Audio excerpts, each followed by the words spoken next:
एडेश्वर देवळाकडे आलेलो आहे। एडेश्वरीचं दर्शनाला जाऊया।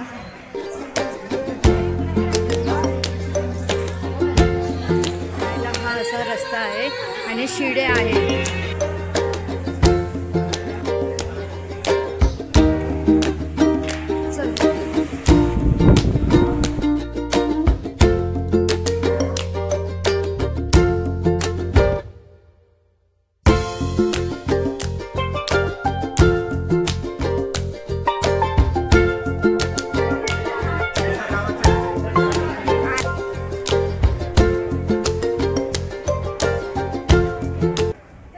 एडेश्वरी देवीचं नाव कसं पडलं?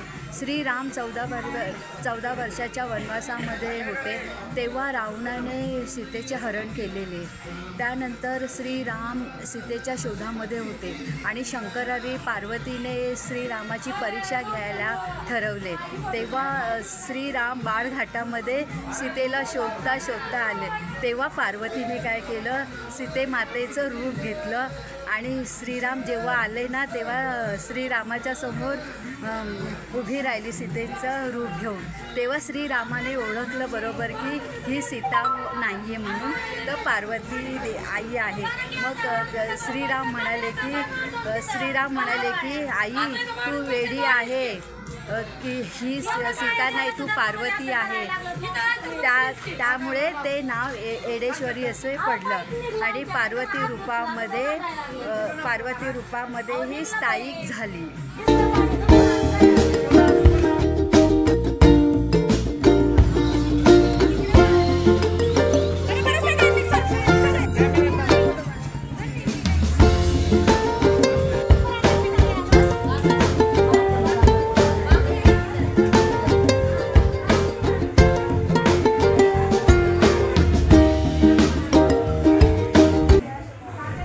एडेश्वरी देवीचं दर्शन झालं। तर आता व्हिडिओ जर तुम्हाला आवडला तर सबस्क्राईब करा, शेअर करा, लाईक करा।